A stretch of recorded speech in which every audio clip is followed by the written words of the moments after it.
खूप आवडली की तिला पण तुम्ही तितकं प्राधान्य दिले.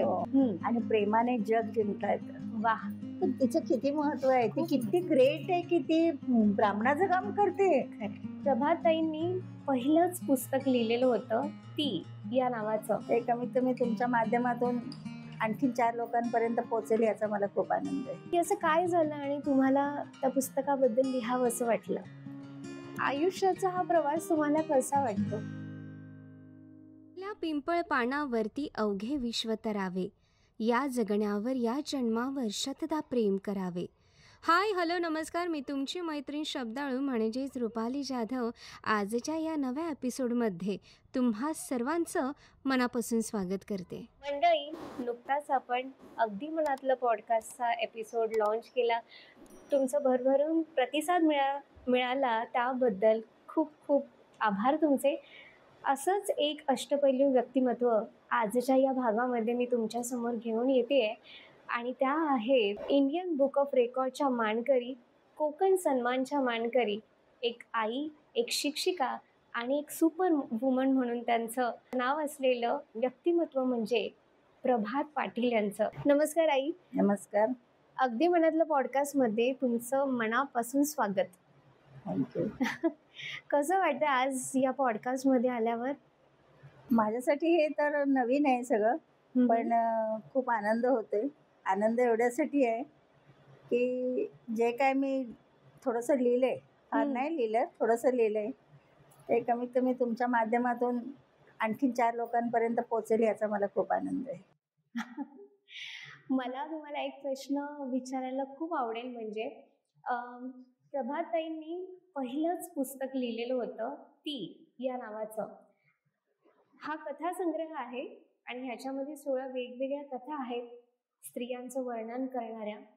आणि त्यांच्या भावी आयुष्यामध्ये स्त्रियांबरोबर, त्यांच्या वेगवेगळ्या स्त्रियांबरोबर कॉन्टॅक्ट आल्यानंतर, त्यांच्या समस्या जाणून घेतल्यानंतर त्यांना या पुस्तकाबद्दल लिहिण्याचं विचार मनात आला. तर या पुस्तकाबद्दल मला तुम्हाला विचारायला आवडेल की असं काय झालं आणि तुम्हाला त्या पुस्तकाबद्दल लिहावं असं वाटलं? पहिल्यांदा तर हे सांगेन की वाचनाची खूपच आवड होती आणि खूप पुस्तकं वाचली होती, म्हणजे लग्नाच्या अगोदर. कारण माझ्या माहेरात खूप चांगली लायब्ररी होती आणि वाचनाची आवड असल्यामुळे रोज एक पुस्तक वाचायचंच असा माझा एक म्हणजे ठरलेला कार्यक्रम होता. त्याच्यामध्ये कथा होत्या, कादंबऱ्या होत्या, प्रवास वर्णनं होती, पुलंसारखी पुस्तकं होती. पण मला आवडलेला कोपरा होता तो म्हणजे कादंबरी. पण तरी त्याच्या खालोखाल मी कथांना प्राधान्य देत असे. तिथून पुढे सासरी आल्यानंतर आणि राजकारणात आल्यानंतर, मोस्टली सासरी तर आले, पण राजकारणात आल्यानंतर मला अशा काही महिला भेटल्या की प्रत्येकीची एक वेगळी कथा होती आणि तिच्या मागे तिची व्यथा पण होती. अच्छा. पण ह्या कथेला, त्या व्यथेला त्या गोंजारत राहिल्या नाहीत. अशा महिला मला भेटल्या की त्यांनी त्यातूनही मार्ग काढला. अच्छा. आणि त्या व्यवस्थितपणे समाजामध्ये स्टँड झाल्या. त्यांचं कौतुक करावं तेवढं थोडंच आहे. खरं म्हणजे मी एक 5-6 ओळीची या पुस्तकाला प्रस्तावना लिहिली आहे माझी स्वतःची. मी कोणाची प्रस्तावना घेतली नाही. अच्छा. आणि त्याच्यात मी म्हटलंय की तिचं आयुष्य त्या परिघ आपण भूमिती शिकतो आणि त्या परिघाभोवतीच तिचं ते आयुष्य फिरत होतं. त्या परिघातून तिला बाहेर पडायचं होतं, पण तिला काही मार्ग सापडले नाही. कधी कधी तिने मार्ग काढले. अच्छा. आणि कधी कधी तो परिघ इतका भक्कम होता की तिला बाहेर पडता आलं नाही. अशा कथेच्या आणि अशा व्यथा भोगलेल्या महिलांना कुठेतरी सगळ्यांसमोर आणायचं असा एक माझा प्रयत्न होता. आणि मग ह्या कथासंग्रहामध्ये लिहिलेल्या सगळ्या कथा ॲक्च्युअलमध्ये तशा घडल्यात असं नाही. त्याच्यात एक कोपरा आहे त्यांच्या व्यथेचा. मग त्याला नंतर मी माझ्या पद्धतीने मी त्याला मार्ग करून दिला, वाट करून दिली. पण ते सगळं जिनी भोगलं, अच्छा, तिला समर्पित आहे. आणि यातली प्रत्येक महिला मला भेटलेली आहे. मग या पुस्तकाचं तीच हे असं नाव का दिलं तुम्ही? कारण प्रत्येक कथेमध्ये, प्रत्येक व्यथेमध्ये ती वेगळीच आहे ना. तिथे मी नाहीये, किंवा बरोबर. एक पहिली नायिका जिच्यावर एक कथा मी लिहिली ती दुसऱ्या कथेत नाहीये, दुसऱ्या कथेची नायिका वेगळी आहे. अशा खूप जणी आहेत त्या. मला वाटतं त्या पुस्तकामध्ये 14 कथा आहेत आणि 14ही कथाच्या नायिका वेगळ्या आहेत. बरोबर. मग प्रत्येकीचं नाव तर मी एका कथेला देऊ शकत बरोबर. नाही, म्हणून प्रत्येकीतली ती वेगळी आहे, पण ती तीच आहे जिने ते सगळं सोसलंय, भोगले, बरोबर. म्हणून तिला ती नाव दिलं. आणि म्हणूनच हे फार जिव्हाळ्याचे आहे. हा जिव्हाळ्याचा विषय जिव्हाळ्याचा आहे, कारण मी जेव्हा सोशल वर्क करण्यासाठी बाहेर पडले तेव्हा दिसलं मला समाजामध्ये की बायकांवरचे अन्याय दिसले, अत्याचार दिसले, तिच्या कथा दिसल्या, तिच्या व्यथा दिसल्या, आणि हे सोसूनच बाई पुढे जाते. बरोबर. तू काय आणि मी काय, आपण सुद्धा आपल्या भोवती सुद्धा एक कथा फिरते, पण ती आपण बोलत नाही. मी माझी कथा लिहिली नाही, पण माझ्या भोवती सुद्धा एक कथा फिरली ना. मी सुद्धा इथपर्यंत अशीच नाही आले. बरोबर. म्हणजे प्रत्येक स्त्रीची एक स्वतःची स्वतंत्र अशी कथा आहे, प्रत्येकीची कथा आहे, आणि ती खंबीरपणे त्याच्यामध्ये फेस करते. बरोबर. हाच मोठेपणा आहे की ती फेस करते, ती कधी रडत बसत नाही, थकून जात नाही. मग एक स्त्री म्हणजे तुमच्यासाठी कशी वाटते, म्हणजे एक स्त्री म्हणजे काय वाटतं तिच्याबद्दल? जिच्यामध्ये सगळं काही सोशिकतेने भरलेलं आहे. अच्छा. सोशिकता जिच्यामध्ये आहे, जिच्यामध्ये समाज घडवण्याची प्रवृत्ती आहे, पण ती घरातूनच समाज घडवत असते ना. आपल्याला असं वाटतं की मुलांना शाळेत टाकलं की मुलं शिकतात, नाहीये. पहिली शिक्षिका त्याची आई असते, ती स्त्रीच असते. पहिले धडे तीच देते. बरोबर. ती समाजसेविका आहे, ती आई आहे, हे सगळ्या गोष्टी तितक्या खऱ्या आहेत. आणि म्हणून मी एवढंच म्हणेन की स्त्रीला सलाम. या कथासंग्रहातली सगळ्यात तुम्हाला आवडलेली अशी कोणती गोष्ट आहे, म्हणजे कुठली कथा तुम्हाला आम्हा सगळ्यांना एक थोडक्यामध्ये त्याचं मला वाटतं या कथासंग्रहामध्ये पहिली कथा आहे पुढचं पाऊल म्हणून. त्याच्यामध्ये फार लवकर एक तरुण स्त्री एका मुलीची आई होते आणि तिचा पती ॲक्सिडेंटमध्ये जातो. त्याच्यानंतर घरातले सासू सासरे अर्थातच तिची जबाबदारी घेतात. ती नोकरी करणारीच आहे, ती कोणाच्या जीवावर जगत नाहीये, पण तरी तिचं उर्वरित आयुष्य कोणाच्या तरी आश्रयाने जावं, आश्रय तिला मिळावा, तिला आधार मिळावा, या हिशोबाने ते तिच्यासाठी स्थळं बघतात. अच्छा. हा, आणि नेमकी ही गोष्ट तिला नको असते, आणि मग त्याच वेळेला तिचा धीर त्या घरातला मुलगा पुढे होतो. अच्छा. की मी तिच्याशी लग्न करेन, मी एका विधवेशी लग्न करेन.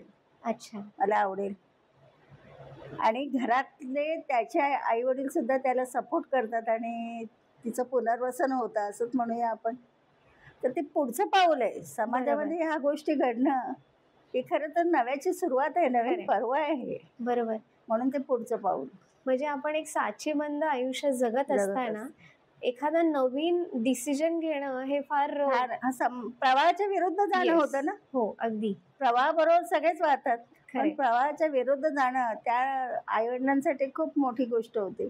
साथ सोबत म्हणून एक कथा आहे याच्यामध्ये, ज्याच्यामध्ये म्हणजे पहिलं तरी ज्यांचे डोळे लागलेत, एक 70-80 वर्षाचा बायको मेलेले गृहस्थ आणि एक विधवा झालेली त्याच वयाची वाकल्या जाताना झालेली दोस्ती मैत्री, आणि त्यांनी एकत्र येण्याचा घेतलेला निर्णय. अच्छा. ह्या वयामध्ये, त्या वयामध्ये शारीरिक आकर्षण काहीच नाहीये, त्यांना एकमेकांपासून काय हवं पण नाहीये, कारण हिला पण हिच्या नवऱ्याचं पेन्शन येत आहे, त्यांनी वयामध्ये खूप कमवून ठेवलेलं आहे, मुलं सेटल आहेत परदेशामध्ये, पण आयुष्याच्या शेवटी जी साथ लागते, बरोबर, त्या साथीसाठी त्यांनी घेतलेला निर्णय बरोबर खूप महत्वाचा. म्हणजे नात्यांचं पैलू मांडणाऱ्या गोष्टी आहेत त्याच्यामध्ये. खरंच खूप छान. जसं जसं तुम्ही सांगतायत वेगवेगळ्या कथांचं वर्णन आम्हाला करून सांगताय, तर खरंच खूप एक्साइटमेंट वाढते वाचण्यासाठी.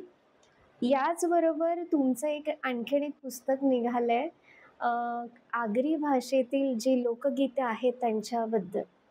मला खरं या पुस्तकाबद्दल सांगायला तुम्हाला खूप आवडेल, की प्रभात पाटील यांनी या पुस्तकाबद्दल खूप विशेष एफर्ट्स घेऊन या लोकगीतांचा संग्रह मांडण्याचा प्रयत्न केलाय.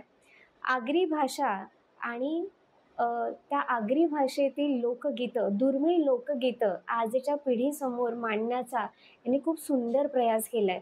आपण जाणून घेऊया या पुस्तकाबद्दल. प्रभातताई, तुम्हाला या पुस्तकाबद्दल काय सांगावंसं वाटेल? नेमकं असं कुठली गोष्ट होती, की ती धरून तुम्ही ठरवलं, की मला हे पुस्तक काढायचंय? असं आहे की माझी आई एकदम ठार अशिक्षित, पण समाजातली जी पारंपरिक गाणी आहेत ती तिच्या हम्म. एवढी ओठावर असायची. मग ती अच्छा. गौरी गणपती असते की बोलायची, हम्म. होळीला बोलायची, अच्छा. कोणाकडे लग्न कार्य असलं की बोलायची, आणि ती कुठेतरी माझ्या डोक्यामध्ये होती.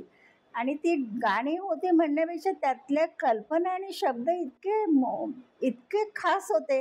हा हा. खरं हे सगळे खास म्हणण्याचं कारण असं की मला, म्हणजे मी फार शिकले नाहीये, पण जेवढी पण शिकले त्याच्यामध्ये मराठी विषय मला खूप आवडायचा.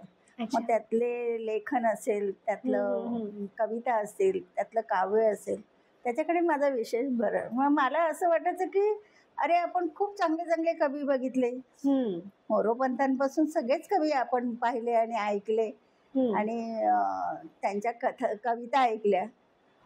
कवितांमध्ये जे सौंदर्य असतं ते माझ्या आईच्या गाण्यांमध्ये पण आहे. त्यांची पण गाणी अशी नाही आहेत, खूप चांगली आहेत. त्याच्यामध्ये बरोबर. खूप चांगल्या कल्पना आहेत, खूप चांगले शब्द आहेत, खूप चांगली शब्द संपदा आहे, खरे. आणि ती मला भावत गेली. मग असं वाटलं की ठीक आहे, ही जी गाणी आहेत ही माझ्या आगरी भाषेत आहेत, पण माझी एकटीच आगरी भाषा नाही आहे ना जगामध्ये. खूप बरोबर. भाषा आहेत, खूप बोलीभाषा आहेत, बरोबर. आणि प्रत्येक बोलीभाषेचं स्वतःचं आपलं एक वैशिष्ट्य आहे, तिचा खरंय, ठेवा आहे, ठहराव आणि आहे, जिव्हाळा असतोय. जिव्हाळा. मग का ह्यांना आपण थोडं पुढे आणू नये, बरोबर. की एवढं जर सौंदर्य त्याच्या. बरं असं आहे की ही गाणी माझ्या आईने लिहिली नाही, माझ्या काकीनी पण लिहिली नाही, माझ्या आजीनी पण लिहिली नाही. हे परंपरागत आले, चाललेलं आहे. हा, पिढ्यानपिढ्या चालत आलेली गाणी. कोणी लिहिली माहिती नाही, पण त्याच्यात सौंदर्य आहे, त्याच्यात शब्दसंपदा आहे, बरोबर. त्याच्यामध्ये काव्य आहे. बरोबर. आणि म्हणून ते लोकांसमोर यावं, त्याची आठवण व्हावी.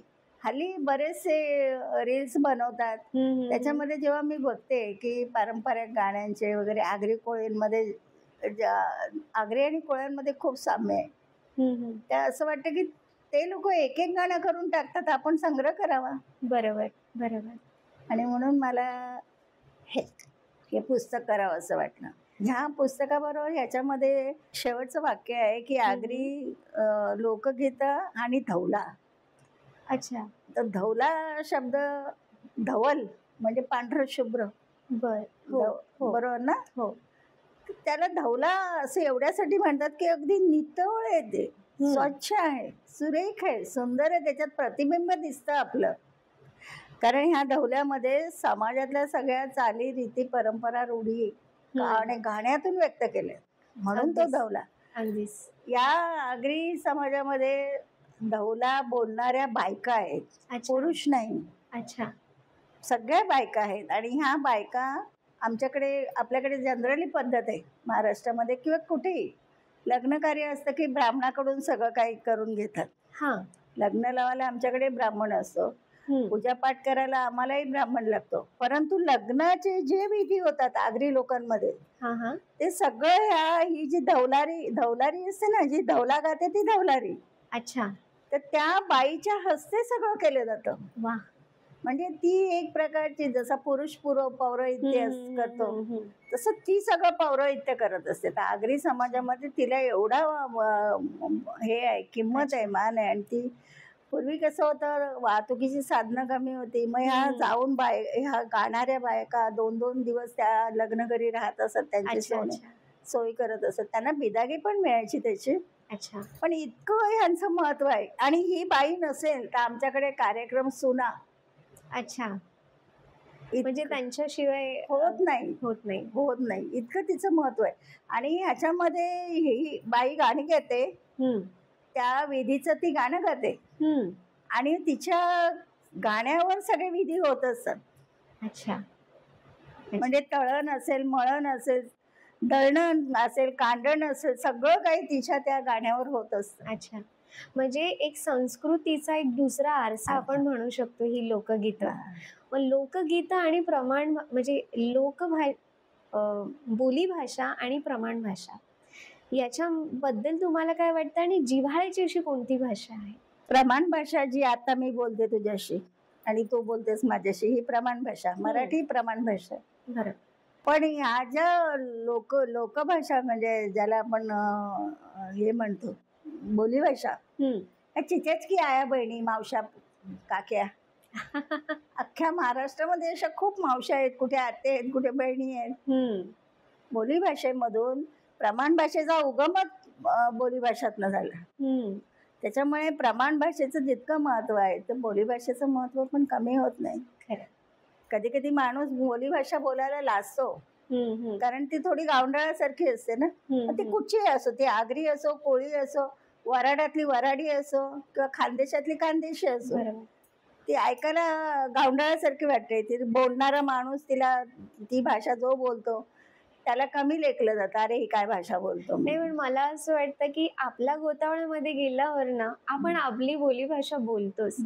आणि कारण की एक नाते संबंध पण घट्ट पण असतं आणि ती भाषा आपली जिव्हाळ्याची असते, ती बांधून ठेवते ना समाजाला, सगळ्यांना बांधून ठेवते आणि खास करून ते त्या पर्टिक्युलर समाजाला ती बांधून घेते. खरे, अगदी खरे.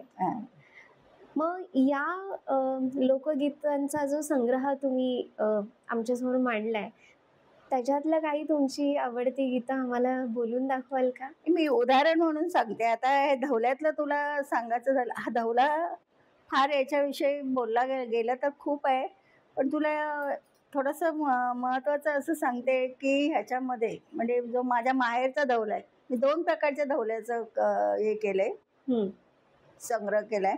एक इकडचा, हे माझं सासर आहे भाईंदर, आणि एक माझ्या माहेरचा. माहेरच्या धवल्यामध्ये मी बघितलं की त्याच्यामध्ये पंचमहाभूतांना इतकं महत्व आहे. ज्याला आपण म्हणतो पृथ्वीची तत्व जी म्हणतो आपण, या पृथ्वीचं माती, पाणी, सूर्य, आकाश, वायू, ह्या प्रत्येक विधीमध्ये ती गाणारी बाई ह्या पंचमहाभूतांना साथ घालते. आधी त्यांना बोलवते आणि मग पुढचा विधी सुरू होतो. हे त्यांना कोणी शिकवलं?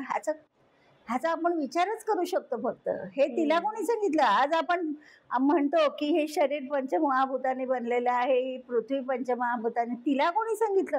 त्या काळातल्या जिनी हे गाणं रचलं, तिला कोणी हे सगळं सांगितलं? विचार करण्यातला विषय आहे. गाणी पण अशी आहेत, जनरली आपण बघतो की म्हणजे घाटावर गेलं किंवा खानदेशात गेलं किंवा विदर्भात गेलं, बायका जात्यावर ओळ्या म्हणायच्या, बरोबर आहे. ह्या दोन्ही ह्या पुस्तकामध्ये आमच्याकडे जात्यावर बोलणाऱ्या बायका कमी आहेत, पण गौरी गणपती आले की गाणी, होळी आली की गाणी, त्याच्यानंतर लग्नाची गाणी, लग्न ही धवला गातात लग्नातला तो वेगळा. पण लग्न जमलं त्या घरात की बायका जमून गाणी गाणार त्या लग्नाची, त्या मुलाच्या लग्नाची किंवा मुलीचं लग्न. असे पण प्रकार आमच्याकडे आहेत. तर ह्या गाण्यांमध्ये कधीतरी भावा बहिणीचं प्रेम आहे, कुठेतरी माहेर वाशिणीचं दुःख आहे. अशा प्रकारची गाणी आहेत. एक आपल्याकडे पैठणीला खूप मान आहे. हो, पैठणीला खूप मान आहे. आपण पैठणीचं वर्णन किती करतो. चंद्रकला, तिच्या खालोखाल चंद्रकला साडी. खरे, मला सांग की आगरी एवढी पुढारलेली सुधारलेले नव्हते, पण मला आठवते की आजही आठवते माझी आई गायला जायची होळीची गाणी. त्याच्यामध्ये त्यांनी म्हटलेलं आहे की काळी काळी ग चंद्रकला, जरू जरू बा किनारीला. जर असते ना किनारीला, काठाला जर असते, बरोबर. पितू पितू बा पदराला. हे सगळं ते बघितल्यानंतर असं म्हणजे एक वेगळा आनंद होतो मनाला की एवढं सगळं निरीक्षण परीक्षण करणारे ह्या बायका होत्या आणि शब्दामध्ये गुंतून ठेवणाऱ्या पण त्या होत्या. बरोबर. त्याच्यानंतर होळीचं एक गाणं आहे ज्याच्यामध्ये भाऊ बहिणी म्हणजे आई म्हणते भावाला की जा बहिणीला घेऊन ये, होळीचा सण आलाय म्हणून. अच्छा. आणि भाऊ निघतो. त्या काही वाहतुकीची साधनं वगैरे नव्हती. अच्छा. तिच्या घराचं वर्णन केले बघ, 2च शब्द आहेत ते. ऐलारी काती काती वास, पैलारी घर शोभे दिस. वास म्हणजे कळकीचे बेट असतं माहितीये ना, वासा त्याचा बांबू हो, होतो, हो, त्याला हो. वासा बोलतात. हा. बोलतात ना. हो हो. तर ते ते वाशाचं घर आहे, बरं. पण तरी म्हणते की घर शोभे दिस. अच्छा. घर खूप सुंदर दिसतंय. आणि मग तो भाऊ तिला आई सांगते त्याला घेऊन ये म्हणून, तो जातो. हा हा. वाहतुकीची साधनं नाही, चालत निघतो. खूप खूप खोल चालतो तरी गाव मिळत नाही. बहिणीचं गाव दिसत नाही, बहिणीचं घर मिळत नाही. आणि तो चालत राहतो. अच्छा. रानावनामध्ये कोणाला विचारलं तर सांगतो तुझी बहीण खूप खोल खोल रानात आहे. ते म्हणते वंडे वंडे राना. वंडा अच्छा. म्हणजे खोल, आमच्या आगरी अच्छा. भाषेत वंडे हा शब्द आहे, खोल. पण बहीण काही सापडत नाही. अच्छा. आणि आणखीन एक गोष्ट मला आवडते की मी या संग्रहातील एक गीत वाचलंय की भावाला बाळ झालंय म्हणून ती ती आत्ता इतकी खुश झाली आणि सगळ्यांना सांगत सांगत ती तयारी करते. मला ते गाणं ऐकायला खूप आवडेल. तिला भावाला बहिणीचा सगळा जीवच असतो. भाऊ हो. माहेर म्हणजे ती सोडून भले येते सासरी, पण तिचं सगळं ओढ तिकडे असते, कारण असतेच. तिचं लहानपण तिकडे हो. गेलेलं. अशात भावाला मूल होतं आणि मग ती आपल्या मैत्रिणींना सांगते, चला जाऊ सखियांदो, जाऊ सखियांदो, पिंपळाला पार बांधू, पार बांधू, माझ्या बंधूला बाळ मागू, बाळ मागू, माझ्या बंधूला झाला बाळ, झाला बाळ, काय मी सांगू या सुताराला, जल्दीनं पाळणा दे बाळाला. अच्छा. काय मी सांगू या सोनाराला, सऱ्या साखळ्या दे बाळाला. सरी असते ना. हा हा हा हा. आणि साखळ्या कमरेला. काय मी सांगू या शिंपियाला, शिंपियाला, आंग्रा टोपरा देवाला, देवा, उद्या मला जायचं माहेराला, माहेराला. असा एक भाऊ आहे. तर एक भाऊ बहिणीला घ्यायला जातो गणपतीच्या सणाला, आणि बहिणीला घ्यायला जातो. आणि होतं असं की सुनेचाच भाऊ आहे ना, कोण मान देणार. आलाय, बस इथे, बस तिथे. कोण त्याच्या चहा पाण्याची व्यवस्था करत नाही, काय नाही करत. आणि अशा वेळेला त्याला काय अनुभव होतं, तिला काय अनुभव होतं, त्या गाण्यातनं सांगितलंय की गाण्याची सुरुवात करताना 2 इतके चांगल्या लाईन्स आहेत की 2 अशी झाडं त्यांनी उभी केलेत. आता हे कोण बिचारे, खरंच त्यांना सलाम करावा असं वाटतं मला की कोणी ज्यांनी लिहिली असेल. ते म्हणतात की असा चाफा न चंदन ग, दोघं डुलती शेजारी. दोघं शेजारी आहेत, चाफा पण शेजारी आहे.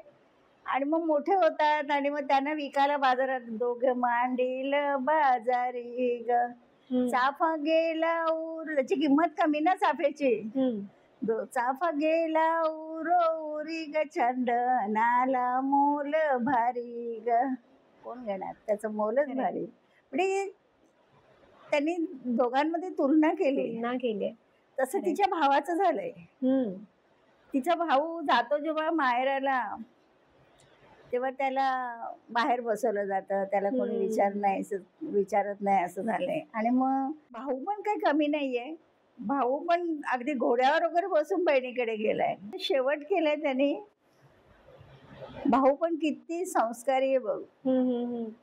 त्याच्या त्या परिस्थितीमध्ये सुद्धा तो म्हणतो की आधी पुसू सोयऱ्याला, म्हणजे घर, सोयरा म्हणजे पोरीचा सासरा, बरोबर, घरातला वरिष्ठ माणूस.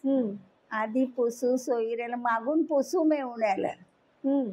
आणि उत्तर काय येतं माहित नाही, पण ह्या गाण्याचा शेवट आहे, बहिणीवर नाही सत्ता ग भाऊ मार्गी चाले रीता ग भाऊ मार. वस्तुस्थिती आहे. खरे खरे, भाऊ चाले रीता म्हणजे नाही पाठवलं नाही तिला पाठवलं माघारी. नाही पाठवलं, ही स्थिती आहे. आणि हे स्थिती आहे. सगळं त्यांनी त्यांच्या शब्द, बरं हे कुठेही लिहून ठेवलं नाही, ह्या पिढीने त्या पिढीला, त्या पिढीने त्या पिढीला, त्या. आणि म्हणून मला असं वाटलं की ह्याचा कुठेतरी संग्रह झाला पाहिजे. या सगळ्या सुंदर कल्पना, ही सगळी सुंदर शब्दरचना त्या लोकांसमोर यायला पाहिजे की आपली पिढी किती संपन्न होती, खरे खरे. किती ज्ञानाने विचार केला तरी थकवून जातो की इतक्या सुंदर कल्पना, किंवा कसं तिथे चंदनाचं झाड आणि चाफ्याचं झाड याची उपमा देऊन त्यांनी ते गाणं बनवलंय. खरं म्हणजे ते टॅलेंट आहे, खरं तर टॅलेंट आहे. बरं, आपण कोणाचं कौतुक करणार, कारण आपल्यासमोर करणारं कोणीच नाहीये. आणि हे समजा आता मी केलंय म्हणजे खूप मोठं काम केलंय अशातला भाग नाहीये, पण हे जर आपण सगळ्यांसमोर आणलं नाही तर हे असं जाणार आहे. कारण त्या पिढीने त्या पिढीकडे, त्या पिढीने त्या पिढीकडे आपल्यापर्यंत पोचलं, पण आपण आता आपल्या मुलांना देऊ शकणार नाही आणि आपली मुलं घेणार पण नाही. म्हणजे आता तुला मी सुरुवातीलाच सांगितलं की माझी आई खूप बोलायची म्हणून ते माझ्याकडे आलं, पण आता मी बोलत नाही, माझे मुलं काय बोलणार. कारण परिस्थिती, आज ती परिस्थिती आपण दिलं. म्हणजे ज्या गोष्टी मला समजल्या त्या मी आणखीन दुसऱ्यांना सांगताना तितके 100% नाही देणार. मग ते हळूहळू हळू ते कमी होत चाललं. देण्यातला पण भाग नाही. तुला सांगते, आज माझी मुलं मराठीतून शिकतच नाहीत. माझी मुलं ती भाषा बोलतच नाही. माझ्या घरी त्या पद्धतीने गायला जातच नाही. आता ऐकणं वेगळं झालंय, सगळं ढिंडीन ढिंडीन सगळं सैराट झालंय. आता हे कोण ऐकतंय आणि कोण ध्यान देते त्याच्यामध्ये? नाही ना. त्याच्यामुळे आता पुढे हे सरकणार नाही, हे पुढे जाणार नाही. हा ठेवा ह्या पिढीकडून त्या पिढीकडे जाणार नाही, हा इथेच थांबला. आणि म्हणून मला असं वाटतं की हे कुठेतरी लिखित स्वरूपात आलं पाहिजे. खरं तर या तुमच्या प्रयत्नाला खरंच सलाम केला पाहिजे, कारण की खूप सुंदर पाऊल आणि ह्याच्या मागची जी तुमची जी भावना आहे ती खरंच वाखाणण्यासारखीच आहे. कारण की एक संस्कृतीचा ठेवा कसा जतन करायचा आणि आपण ते कसं आजच्या पिढीला द्यायचं याचा खूप सुंदर प्रयास तुम्ही केलात. मला एक गोष्ट तुम्हाला विचारायला खूप आवडेल की हे वाचन वेड, लिखाणाचं वेड कसं सुरू झालं तुमचं? वाचनाचं वेळ इतकं जबरदस्त होतं की गावात आजही लायब्ररी आहे काळात, आणि खूप सुंदर लायब्ररी आहे, खूप मोठी लायब्ररी आहे. वाचन, मी बोलले ना तुला, मला मराठी हा विषय माझा खूप आवडीचा होता. त्यातल्या कल्पना शोधणं, त्यातले चांगले चांगले शब्द घेणं. मराठीत मी आग्रही असून मला मराठीत मार्क पण खूप चांगले असायचे. म्हणजे इतकं की मला कोणी आग्रही म्हणत नसत, इथपर्यंत होतं सगळं. आणि आवड म्हणशील तर इतकी आवड होती की मी जेव्हा सासरी इकडे आलं, 46 वर्षापूर्वीचं भाईंदर म्हणजे फक्त ट्रेन यायची या भाईंदर स्टेशनला. बाकी हॉस्पिटल नाही, डॉक्टर्स नाही, मेडिकल स्टोर्स नाही, काही नव्हतं भाईंदरमध्ये जेव्हा मी आले. बरं. लायब्ररी असण्याचा प्रश्नच येत नव्हता. आणि मला इतकी आवड होती. मी माझे मिस्टर ग्रँड रोडला कामाला जायचे. त्यांना मी म्हटलं एकदा की तिकडे लायब्ररी आहे का, तर ते म्हणे हो जवळ आहे. म्हटलं तुम्ही त्याचे मेंबर व्हा आणि मी सांगेन ती मला पुस्तकं आणायचं. म्हणजे माणसाला कसं एखादी गोष्टी खावीशी वाटते तेव्हा तो कुठून कुठून आणायला सांगतो, ह्या दुकानात नाही त्या दुकानात नाही. तशी माझी ती प्रवृत्ती होती की मला इतकी आवड होती की त्यांनी तिकडे लायब्ररी लावली आणि इकडे पुस्तकं आणायची आणि मी ती पुस्तकं वाचायची. इतकी आवड होती. मग ही आवड जोपासत असताना तुम्हाला काही चॅलेंज आले आणि तुम्ही कशी ती आवड तुमची तशीच कार्यरत ठेवलात? हो, खूप मोठं कुटुंब होतं, त्यातून काम म्हणजे राजकीय पुढारी होते. त्याच्यामुळे घरात माणसांचा कायम राबता असायचा. पण त्यातून पण जेव्हा पण वेळ मिळेल तेव्हा मी ते थोडं थोडं करून वाचायचे. आणि माझी आवड मी चालू ठेवली. अगदी वर्तमानपत्र घरात यायची, ते म्हटलं ना राजकीय वारसा होत, त्यांच्याकडे राजकीय परंपरा होती, तर ते त्यांच्यासाठी वर्तमानपत्र घरात यायचे. मग ती वर्तमानपत्र जरी हाताला लागली तरी मी आदाशासारखी वाचून काढायची. अच्छा. हा. इतकी मला ती आवड होती. एखादा किस्सा आठवतो का तुम्हाला वाचनासंदर्भात, की घरातल्यांनी अशी चोरून तुम्हाला मदत केलेली होती वाचनासाठी वगैरे? चोरून म्हणजे मला तुम्हाला पाठिंबा द्यायचे? पाठिंबा, त्या पाठिंब्याच्या बाबतीत मिस्टरांचं मी तुला सांगितलं की त्यांनी तिकडे लायब्ररी लावली हा. आणि मला हे मी वर्तमानपत्र अशी घेते आणि वाचते. हे माझ्या सासऱ्यांच्या, जेव्हा आम्ही सासऱ्यांसमोर उभं पण राहायचं नाही, म्हणजे त्यांचा एवढा रिस्पेक्ट होता. अच्छा. त्यांना खूपच किंमत होती, म्हणजे मान होता त्यांना, घरातच नाही तर त्यांना समाजात सुद्धा. आम्ही त्यांच्यासमोर उभं पण राहायचं नाही, पण त्यांनी मला 2-3 वेळा ती वर्तमानपत्र वाचताना बघितलं होतं. अच्छा. आणि ते बाहेर बसायचे, म्हणजे आमच्या घराच्या बाहेर शेतामध्ये घर होतं आणि तिकडे बसायचे ते. मग ते थोडं त्यांनी जेव्हा मला वाचताना बघितलं ना, ते काय करायचे, वर्तमानपत्र त्यांची वाचून झाली की ते घेऊन यायचे. अच्छा. घेऊन यायचे आणि माझ्या खोलीमध्ये टाकायचे. म्हणजे त्यांना हे कळलं होतं की हिला ती आवड आहे. आपण फार काही देऊ शकत नाही तिला, वर्तमानपत्र तरी देऊया वाचायला म्हणून. तुम्हाला इंडियन बुक ऑफ रेकॉर्ड हे अवॉर्ड मिळालं आहे आणि त्या अवॉर्ड बद्दल आम्हाला जाणून घ्यायला खूप आवडेल. इंडियन बुक ऑफ रेकॉर्ड काही रेकॉर्ड करतं ते, म्हणजे जसं लिम्का बुक ऑफ रेकॉर्ड आहे. तर असं झालं की मी नुसतं घर आणि नोकरी करत नाही राहिले. 91 साली जेव्हा मीरा भाईंदरमध्ये पहिली निवडणूक झाली तेव्हा कोणीतरी माझं नाव सजेस्ट केलं. अच्छा. अच्छा. आणि मी ते 91 सालची निवडणूक लढले. 91 पासून आजपर्यंत मी नगरसेविका आहे. अच्छा. म्हणजे माझ्या आतापर्यंत 6 टर्म झाल्या आणि 6ही वेळेला निवडून आले. मी कधीही हारले नाही. वा. तर तो 6 वर्ष 6 वेळेचा जो रेकॉर्ड आहे ना, तो या शहरामध्ये माझ्या नावावर आहे. अच्छा. मग तो सोहळा कसा होता आणि जेव्हा तुम्हाला कळलं की हा अवॉर्ड तुम्हाला मिळालाय, कशा होत्या तुमच्या भावना?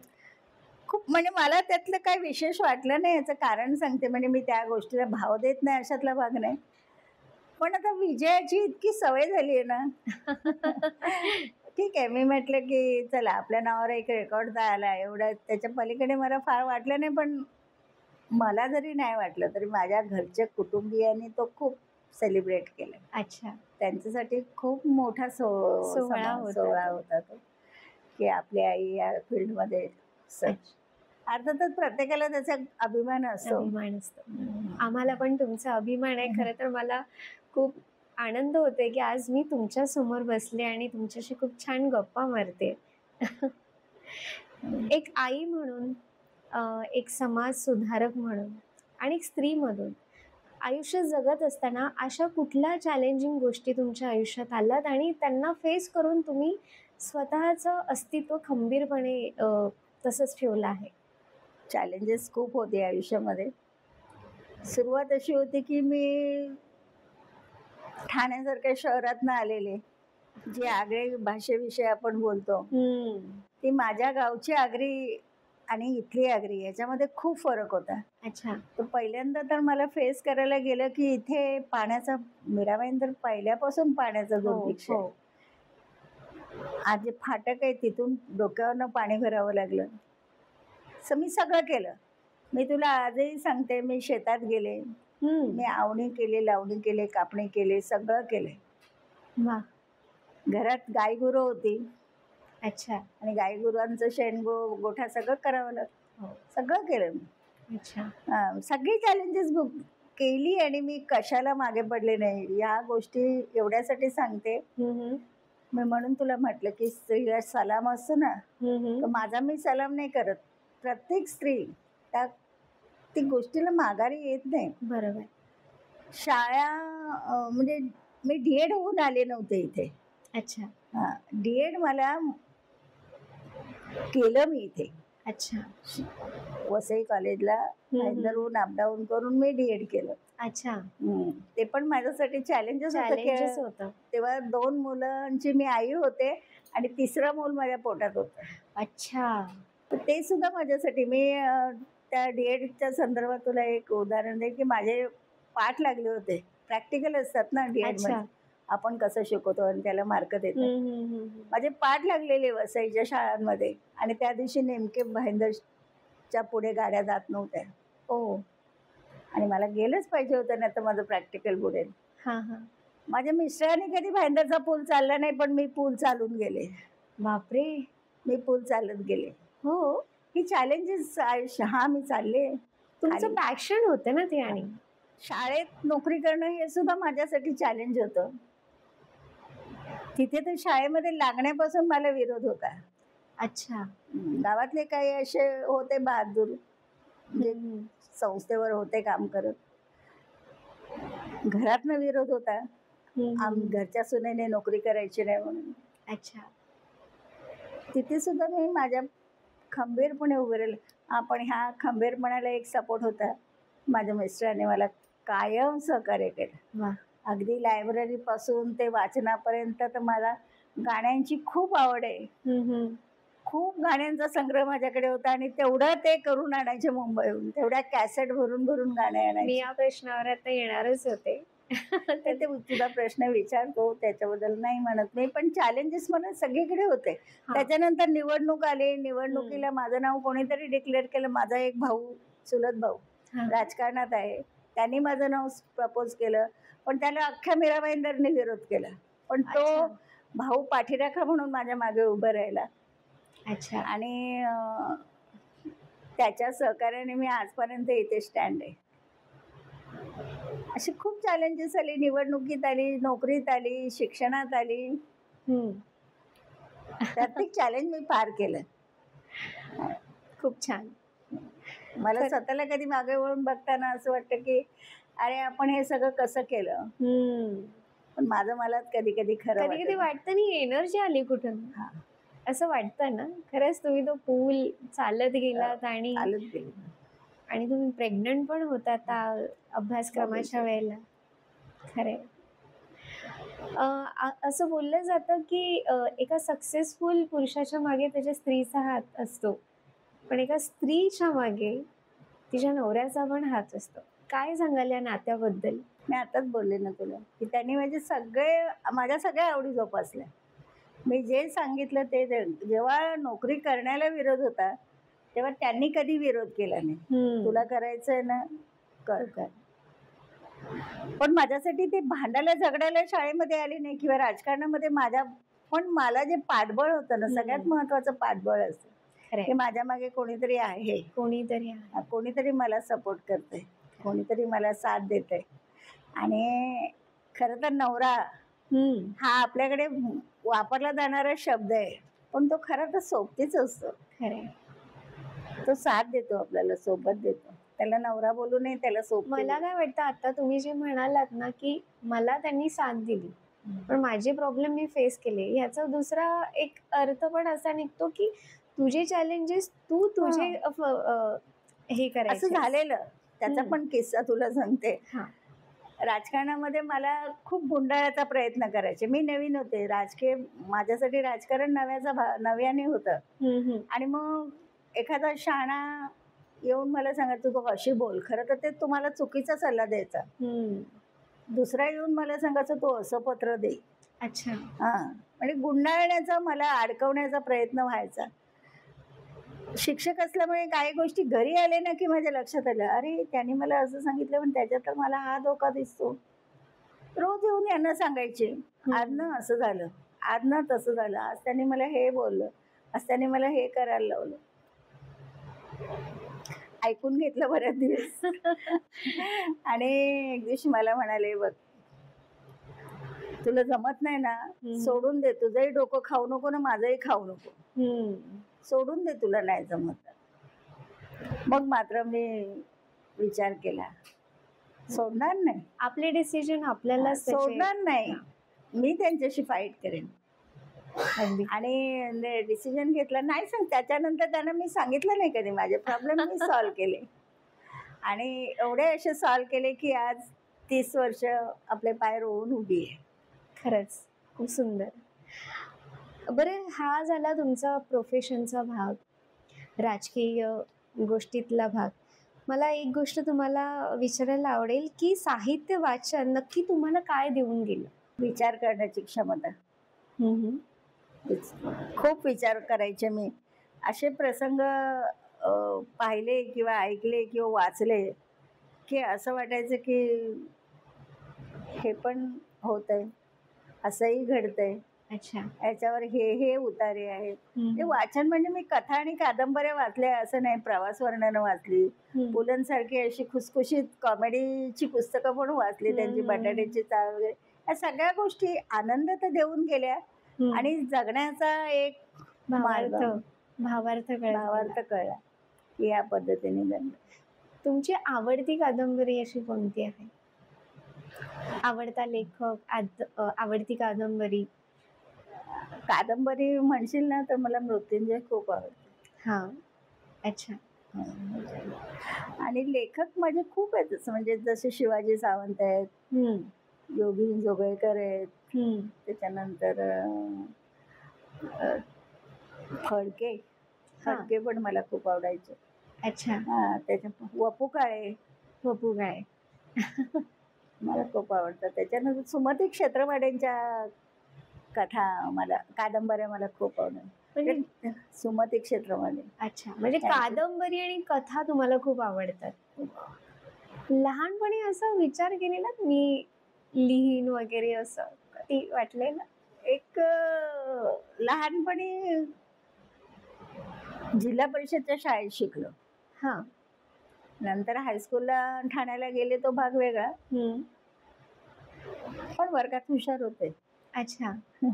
7वीत असताना मला स्कॉलरशिप पण होती. अरे वा. तेव्हा असं वाटायचं की आपण काहीतरी करू शकतो, पण समाजात तेवढा सुधारलेला नव्हता, पुढारलेला नव्हता. आणि पुढे लग्न झाल्यानंतर तर अशा गावात येऊन पडले की जिथे एक साधं मेडिकल स्टोअर नव्हतं. बिचारा काय समोर. मग तेव्हा खूप अपसेट झालेली मी. कधी यांना दाखवलं नाही मी, पण मला असं वाटलं की आपलं आयुष्य संपलं आता. फक्त एवढंच हे चुलीभोवती आणि गोठ्याभोवती, गायगोठ्याभोवती शेतामध्ये फिरणारच आयुष्य आहे. काय वय होतं लग्न झालं तेव्हा? मी 22व्या वर्षी लग्न झालं. अच्छा. पण मग करायचंच होतं, कारण संस्कार तसे होते, फिरून मागे वळून जाऊ शकत नाही. जाऊ शकत, खरंय. आणि मग राहिले करत. पण एक आयुष्यामध्ये एक की मी स्वतःने विचार केला आणि त्यावेळेला परिस्थिती पण काहीशी बदललेली होती आणि शाळा जॉईन करायचा निर्णय घेतला. अच्छा.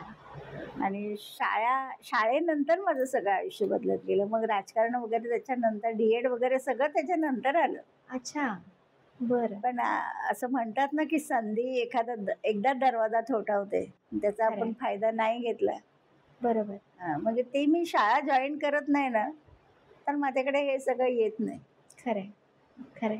मग काय माझं सगळं असंच राहिलं असतं सगळं. म्हणजे पोटातल्या पोटात चढलं असतं, कुजलं असतं. ते संधीचं सोनं करून घेतलं तुम्ही. खरंय.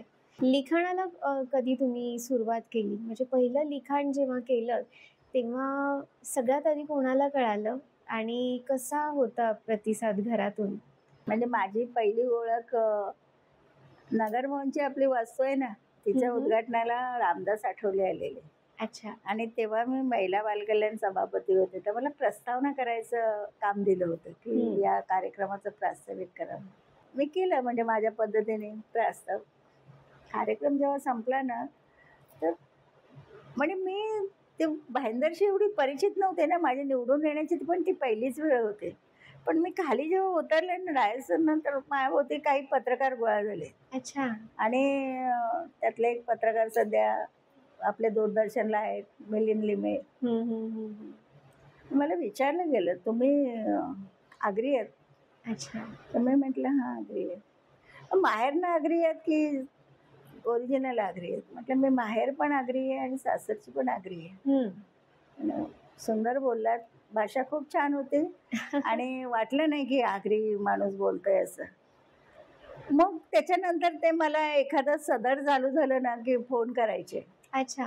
की तुम्ही ह्या विषयावर लिहा ना, तुम्ही ह्या विषयावर लिहा ना. अच्छा. आणि माझी लिहिण्याची ती सुरुवात होती. बरं. म्हणजे 93-94 पासून मी एखाद्या वृत्तपत्रातनं लिहिणं वगैरे, लेख लिहिणं. त्याच्यानंतर मी आपले दिवाळी अंक हा. प्रत्येक वर्षीच्या अंकामध्ये मी लिहायचे. हा. अच्छा. खूप कथा लिहिल्या दिवाळी अंकात. इथून सुरुवात होती. अच्छा. मग आता सध्याला काय लिखाण करत आहात? सध्या पुन्हा एकदा तुला मी म्हटलं की हे जसं राहिलं असतं की जे मी थोडंसं प्रकाशात आणण्याचा प्रयत्न केला, नाही तर ते लोप होण्याच्या परिस्थितीत आहे. अच्छा. तसं मूळ आग्र्यांचं जे जीवन आहे, मूळचं आगरी म्हणजे आग्र्याच्या किनारी राहतो, खाडी किनारी जो असतो, राहतो, करतो शेती, मासेमारी, तो आगरी. ह्यांचं लाईफस्टाईल ना अतिशय वेगळी होती. अच्छा. वेगळी होती ती लाईफस्टाईल. आज राहिलीच नाही. आता प्रत्येक जण फ्लॅटमध्ये राहतो, बंगल्यात राहतो, चाळीत राहतो. घर, अंगण, देव, देवता, देवी सगळं सगळं काही मागे पडले. बरोबर. मग त्यालाही उजाळा द्यायचं मी ठरवले. अच्छा. की त्या सगळ्या लाईफस्टाईलचा धांडोळा आपण घेतो ना, तसं धांडोळा घ्यायचा आणि माझं लिहून तयार आहे, फक्त पुस्तक प्रकाशनाला द्यायचं बाकी आहे. मला एक गोष्ट आणखीन एक आठवली या पुस्तकाबद्दल, की तुम्ही तिथे पर्सनली जाऊन, म्हणजे प्रभात ताईंनी ठाण्याचे आगरी वेगळे, कळव्याचे आगरी वेगळे, पनवेल साईडला राहणारे आगरी वेगळे, म्हणजे त्यांच्या भाषेमध्ये फार म्हणजे वैविध्यता तुम्हाला दिसून येईल. या प्रत्यक्षात तिथे जाऊन त्यांना भेटून त्यांनी लिहून घेतल्या त्या गाणी. ती गाणी लिहून घेतली. त्यांना शब्द नाही समजायचे म्हणून रेकॉर्ड करून घेतली आणि मग लिहून घेतली. हे असं खूप स्ट्रगल केलं. म्हणजे कसं काय सुचलं हे तुम्हाला? ते मी तो बरोबर बोललीस अगदी, की त्यांची आगरी वेगळी, माझी आगरी वेगळी. मी आगरी असून पण मला काही शब्द समजत नव्हते. मग माझा भाऊ माझ्या सोबत असायचा. अच्छा. आणि मग तो रेकॉर्डर घेऊनच यायचा. मग ते रेकॉर्ड करायचा तो आणि मग मी स्टॉप प्ले करून करून तो शब्द ऐकायचे. बरं. आणि मग लिहून काढायचे पुढे. वा, खरंच म्हणजे हे संशोधनात्मक कार्य केले तुम्ही खरं तर हे बघायला गेलं. या पुस्तकाला मला खूप त्रास झाला, म्हणजे कारण मला फिरावं, हिंडावं लागलं. आणि हे पुस्तक पण मी माझ्या आईला, मला असं वाटतं की मी माझ्या आईला समर्पित केलंय. आणि माझी एक बहीण होती, जिचं पण ही गाणी म्हणायची जास्त, तिला समर्पित केलंय. आणि अर्पण पत्रिकेमध्ये मी म्हटलं, आगरी लोकगीत आणि धवला, ज्याने जपला, ज्याने गायला, ज्याने जिवंत ठेवला, त्या धवलारी बाईस. ऍक्च्युली ती धवलारी खरं बघायला गेलं ती फार महत्वाची. खरंच. म्हणजे जे तुम्ही पंचमहाभूतांचं जे काही वर्णन करत होती आणि ब्राह्मण जी पूजा वगैरे घेतो त्याच्या आदल्या दिवशीच तिचं महत्व, खरंच खूप सुंदर. त्यांची कधी कोणी दखलच घेतली नाही. त्या येतात, त्यांना मग बिदागी मिळते, त्या येतात, त्यांचं काम करतात, जातात. पण तिचं किती महत्व आहे, ती किती ग्रेट आहे, किती ब्राह्मणाचं काम करते. खरं. आणि ही पण गोष्ट मला खूप आवडली की तिला पण तुम्ही तितकं प्राधान्य दिले. मी महत्वाची वाटले पहिल्यापासून. मी त्या प्रत्येक धवलारीचं नाव वगैरे टाकले. त्या मला तिकडे वगैरे भेटल्या, इकडे भेटल्या, त्यांची नावं वगैरे ठेवलेत. अच्छा. पुस्तक जेव्हा झालं ना, तेव्हा माझी आई गेलेली होती, माझी बहीण पण गेलेली होती. अच्छा. ती एक खंत राहिली की त्यांना मी दाखवली असती की तुमच्या गाण्यांचा मी संग्रह केला म्हणून. ती एक खंत राहिली माझी, पण तेव्हा पुस्तक बनलं नव्हतं. पण ही एक खंत आणखीन नाहीये की तुम्ही ते काढलं नाहीये, तुम्ही ते करतच आहात. खरंच ते कौतुक करणं म्हणजे माझ्याकडून कौतुकासाठी मला शब्द पण मिळत नाहीत. पण खरंच खूप खूप धन्यवाद. कारण की आम्ही जेव्हा आमच्या लहान मुलांना झोपवायला पण जी गाणी बोलतो ना, ती पण अर्धवट असतात. मला तर कधी-कधी वाटतं की ही गाणी समजली पाहिजे अजून नक्की काय आहे. म्हणजे मला आठवतंय मी माझ्या मुलीला जेव्हा लहानपणी ती लहान असताना एकदम झोपवताना माझ्या सासूबाई गाणं गायच्या. मी पण तेच गाणं बोलायचे. एक सुंदर वर्णन होतं. त्या बायका पाण्याला जातात. मग रस्त्यामध्ये त्या दोघी एकमेकींचं दुखणं-सुखणं सांगतात. मग अबोलीचं झाड दिसतं. मग गजरा करतात आणि एकमेकींना माळतात. त्याच्यामध्ये समाधान मांडतात. पुढे जातात एकमेकींना सपोर्ट देतात, मोटिव्हेट करतात आणि दोघी आपल्या कामाला लागतात. पुढल्या दिवशी परत त्या पाण्यावर भेटतात. म्हणजे एक सुंदर म्हणजे त्या लोकगीतांमधून पण त्यावेळीची जीवनशैली आपल्याला दिसते. स्त्रीचं कसं त्यावेळेला चित्र होतं आणि ती कशी संघर्ष करत ती स्वतःची वाट काढत होती हे दिसतं आणि मूळ कसं असतं माहिती आहे बोलीभाषेमध्ये ना अ, खूप जिव्हाळा आणि प्रेम असतं. जवळचं आपुलके. खूपच. आणि ते कृत्रिम नसतं ते. ते एकदम प्युअर असतं आणि त्याला तुलनाच नाही करू शकत. म्हणजे तुम्ही मला जे सांगितलं ना, की भावाचं आणि बहिणीच्या नात्याबद्दल एक चंदनाचं झाड आणि एक चाफ्याचं झाड. ह्याच्यामध्ये त्यांनी किती कंपॅरिझन comparison केलंय. म्हणजे त्यांची ती बौद्धिकता वगैरे आणि शिक्षण वगैरे काही नाही, तरी पण त्या भावना आहेत खरं तर. ते ओठावर होतं. मग बहिणाबाई, सगळ्या बहिणाबाईच आहेत या. खरंय, बहिणाबाई पण तशीच होती ना. खरंय. तिला लिहिता वाचता येत नव्हते. ती जे बोलायची तिचा मुलगा लिहून काढायचा म्हणून बहिणाबाई म्हणून आपल्याला एवढं तरी आपल्याला माहिती माहिती आहे. आहे.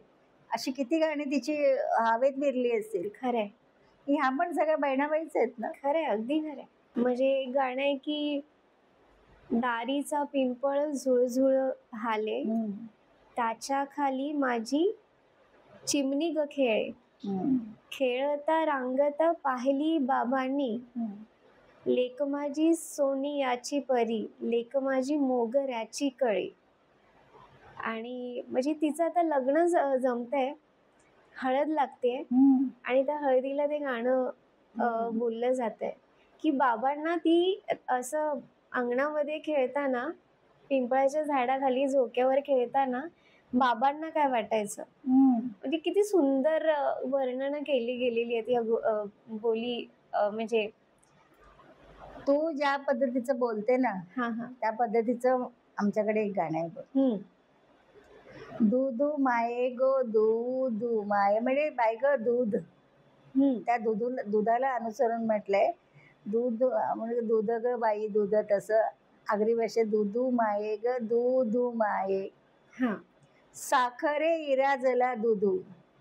अच्छा. हा, म्हणजे साखर विरघळली त्या दुधामध्ये, दूध अच्छा. कसं झालं, गोड झालं. त्या दुधा वाढली म्हणजे प्राजक्ताबाई नवरी. साखर विरघळलेल्या दुधाने त्या दुधावर प्राजक्ता वाढली. त्या दुधा वारली म्हणजे आमच्याकडे मेली वगैरे नाही, वाढली. अच्छा, वाढली. आगरी शब्द आहे तो. अच्छा. प्राजक्ताबाई नवरी खेळत होती तलियेचे पारी, म्हणजे तळ्यावर एक पार होता, त्या तळ्याच्या पारावरती खेळत होते. अच्छा. खेळता खेळता तिला सासऱ्यानी देखिली. बरं. आणि तो काय म्हणतो, सुन माझी मोगऱ्याची कळी. अच्छा, असंच. पण पुढे राहून काय म्हणतो माहितीये का, ती मोगऱ्याची कळी आहे. सुन माझी ग मोगऱ्याची कळी, पूत माझा पुनवचा चांद. अच्छा. म्हणजे माझा मुलगा पण कमी नाहीये. पौर्णिमेचा चंद्र येतो. हे सगळं कुठून आलं आणि खरंच खूप सुंदर भाव आहेत हे. आयुष्याचा हा प्रवास तुम्हाला कसा वाटतो? कसं आहे ना, की मी तुला मगाशी सांगितलं, मी जेव्हा आले तेव्हा या शहराची अवस्था काय होती. एका मोठ्या कुटुंबात काम करताना शेण, गुर गोठा, गाई, शेत, पाणी भरणं डोक्यावरनं, कपडे धुणं तळ्यावर जाऊन. अच्छा. एवढं सगळं करून करून असं वाटत होतं की हेच आता आपलं जीवन आहे. पण त्याच्यातनं डोकं वर काढलं ना, तर शिक्षणही घेतलं. हा 28 वर्ष एका चांगल्या संस्थेमध्ये नोकरी पण केली शिक्षकाचं. शिक्षक म्हटलं की देणंच आलं. बरोबर. शिक्षकाने घेणं काहीच नाही, हा. देतच जायचं. सुजाण नागरिक घडवणं हा त्याच्या मागचा हेतू असतो. बरोबर. नोकरी केली, राजकारणात आले. राजकारण केलं म्हणण्यापेक्षा नाव पण खराब नाही केलं. प्रत्येक माणूस राजकारणात येतो, तो एक त्याचा उद्दिष्ट तुला माहितीये, राजकारणाविषयी काय बोलतात ते. पण नावही खराब नाही केलं, कारण माझ्या सासऱ्यांचं खूप चांगलं नाव होतं. त्याच्यामुळे त्यालाही मी धक्का नाही लावू दिला. आणि हे सगळं करत असताना माझ्या कुटुंबाकडे मी दुर्लक्ष नाही केलं. ते फार महत्वाचं आहे. माझी सगळी मुलं व्यवस्थित शिकली, कामाधंद्याला लागली, व्यवस्थित आहेत. भले पैसा नाहीये माझ्याकडे नाही आणि माझ्या मुलांकडे पण नाहीये. पण जेव्हा एखादा विद्यार्थी रस्त्यात भेटतो ना, बाई ओळखलं का, मी तुमचा असं असं विद्यार्थी, ताई नमस्कार, ताई आमचं हे काम आहे, ताई ते काम करून दिलं, अच्छा. खूप खूप आभार. हे सगळं कृतज्ञतेने भरलेलं आयुष्य बघितलं ना का असं वाटतं की आपलं लाईफ कृतकृत्य झाल्यासारखं वाटतं. खरं. की किडामुंगीसारखे सगळीच माणसं जन्माला येतात. बरोबर. आणि किडामुंगीसारखे मरणारे पण आहेत. आपल्या जाण्याची पण कोणीतरी खबर घेतली पाहिजे. असं एक लाईफ आलं जगायला. त्याच्यामुळे मी खूप स्वतःला धन्य समजते की नसेल माझ्याकडे पैसा, पण मी जाताना इतकं घेऊन जाणार आहे ना सगळ्यांचं प्रेम. खरे. आणि माई घडवलेल्या विद्यार्थ्यांचे माझ्या शुभेच्छा बाई म्हणून. खूप म्हणजे धन्य आहे माझं जीवन, असं धन्य झालं असं मला वाटतं. संपन्न झाल्यासारखं. संपन्न झाल्यासारखं. मला एक गोष्ट विचारायची आहे तुम्हाला, की भाषा संवर्धनासाठी एक आई म्हणून, एक शिक्षिका म्हणून आणि एक समाज सुधारक म्हणून तुम्हाला कुठल्या जबाबदाऱ्या वाटल्या आणि त्या तुम्ही केल्या? भाषा मी तुला आधीच सांगितलं माझा आवडीचा विषय होता. खरं तर भाषा कुठून सुरू होते? जन्माला आलेल्या मुलाला काहीच कळत नसतं, त्याला बोलताही येत नसतं, त्याला आपण बोलतो ते कळतही नसतं, पण त्याची सुरुवात तिथून होते. बरं. कधीतरी ऐकलं असेल ना तर हे लक्षात येतं. आजकाल तर डॉक्टर तुम्हाला प्रिपेअर करतात की तुम्ही गर्भावस्थेत मुलाशी बोला, त्याच्याशी संवाद साधा. आपण म्हणतो तर आपल्याकडे ते इतिहास आहे. इतिहास म्हणण्यापेक्षा आपल्याकडे पुराण आहे की त्या अभिमन्यूने तिचं संभाषण ऐकलं होतं की चक्रव्यूह कसा भेदायचा आहे. सुभद्रेला तो कृष्ण सांगत होता आणि ऐकत कोण होतं, तिथं झोपली होती. बरोबर. तो पोटातलं बाळ हुंकार भरत होतं. याचा अर्थ असा आहे की ग्रहण शक्ती जी आहे ती त्या बाळाची तिथूनच सुरुवात होते. अच्छा. आणि मग बाहेर बाळ जन्माला आलं की आपण बाळाशी बोलतो. बाळ बोलत नाही, बाळ फक्त आपल्या हावभाव दाखवतं की मी ऐकतोय तुझं. बरोबर. पण ही त्याची शिकण्याची सुरुवात असते. बरोबर. भाषेचा क्रम असा आहे की श्रवण, भाषण, वाचन आणि लेखन. श्रवण, भाषण, वाचन आणि लेखन. अच्छा. लेखनाकडे तुम्ही जेव्हा जाता तर आधी तुम्ही ऐकता. मराठीमध्ये एक शब्द आहे बहुश्रुत, आणि खूपसं काय वाचलंय.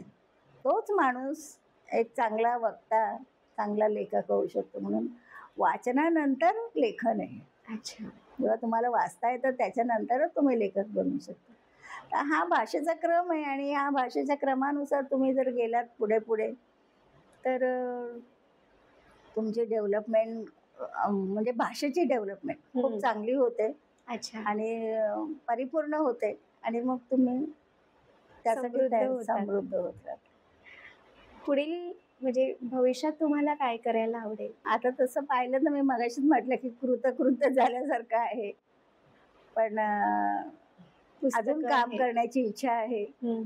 आता कसं आहे की आपल्याला नोकरीच्या ठिकाणी वयाची मर्यादा आहे, त्यामुळे पुन्हा तर मी पण तरी माझी इच्छा होती की एखाद्या शाळेत जर मराठी शिकवण्याचं मला काम मिळालं तर मी करेन. अच्छा. पण घरच्यांनी विरोध केला की आता बस घरी म्हणून.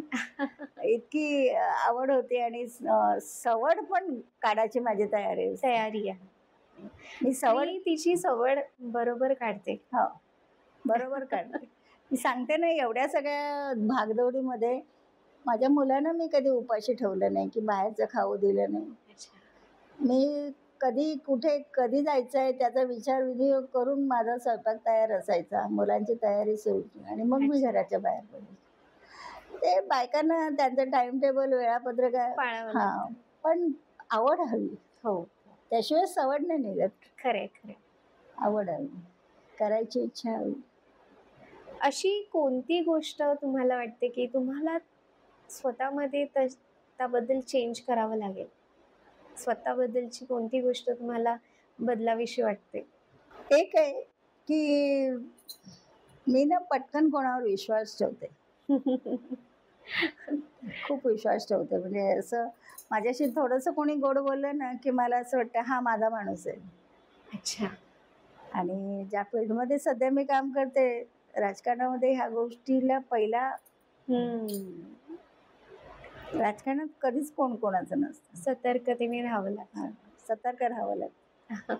तर त्याला असं खूपदा मला असं वाटतं की आपण ही सवय बदलावी, अशी बदलली पाहिजे, त्याला जज केला पाहिजे. पण माझ्याच्याने होत नाही. मला एवढंच वाटतं की जो माझ्याकडे आला तो माझा झाला. अच्छा. आणि बदलाविषयी वाटते गोष्ट पण बदलत नाही. बदलत नाही म्हणण्यापेक्षा माझ्याकडून बदलली जात नाही ती. आता आपण एक रॅपिड फायर राऊंड घेऊया. मी एक शब्द देणार आहे तुम्हाला आणि त्या शब्दांवरती तुम्हाला 1 किंवा 2 ओळी लिहायच्या, म्हणजे बोलायच्यात माझ्यासमोर. रेडी? प्रेम. प्रेम दिल्याने वाढतं आणि प्रेमाने जग जिंकता येतं. वाह. आई. माया वात्सल्य ह्याचा परिपूर्ण परिपाक म्हणजे आई. बोलताना सुद्धा आई शब्द बोलताना जेव्हा कंठ दाटतो ती आई. शिक्षक. ज्याला देणंच माहिती आहे, घेणं त्याच्याकडून अपेक्षित नाही. आणि समाज घडवणारा, समाज उद्बोधन करणारा, सुजाण नागरिक तयार करणारा आणि देशासाठी समर्थ नागरिक घडवणारा शिक्षक. वा. समाज. समाज म्हटलं ना तर सतत कुरघोड्या करणारा तो समाज. पण त्याच समाजाला आपण घडवू शकतो. आपल्या बदलाने आपण त्याच्यामध्ये उत्क्रांती करू शकतो. आणि ती उत्क्रांती करण्याचं सामर्थ्य सगळ्यामध्ये येऊ अशी माझी धारणा आहे. समाज बदलवण्याचं सामर्थ्य आपल्यामध्ये आहे. समाज तसाच आहे, पण बदलवण्याचं सामर्थ्य तुझ्या माझ्यात सगळ्यात असं. अगदीच. आणखी एक शब्द आहे अगदी तुमच्या जवळच आहे, जियान. अरे जियान बद्दल एकच सांगेन, देव जरी मज कधी भेटला, माग हवे ते माग म्हणाला, म्हणेन प्रभू रे माझे सारे, जीवन देई मम बाळाला. वा. जियान शब्द हा मुद्दा म्हणून म्हटले आहे कारण की ताईंचा नातू, त्याचं नाव जियान आहे आणि तो खूप त्यांच्या जवळचा आहे. हे 5 शब्द मी त्यांना विचारले आहेत. यांच्या अख्ख्या आयुष्यामध्ये हे 5 शब्द त्यांचं पूर्ण आयुष्य समृद्ध करणारे आहे. प्रभाताईंचा प्रवास आपण आज पाहिला. एक उत्तम स्त्री म्हणजे अष्टपैलू व्यक्तिमत्व म्हणून त्या कशा आहेत हे आपल्याला आज कळलं. त्यांच्या कार्यास खरंच खूप सलाम आहे. त्यांच्याबरोबर गप्पा ज्या मारल्या आम्ही, त्या तुम्हाला कशा वाटल्या हे आम्हाला कमेंट बॉक्समध्ये सांगा. आजचा पॉडकास्टबद्दल तुमच्या प्रतिक्रिया कशा आहेत त्याही सांगा आणि आणखीन काही तुम्हाला सजेशन्स असतील त्याही आम्हाला कळवा. आपला परिवार आता वाढतोय, तर अजूनही सबस्क्राईब केलं नसेल तर नक्की सबस्क्राईब करा. धन्यवाद.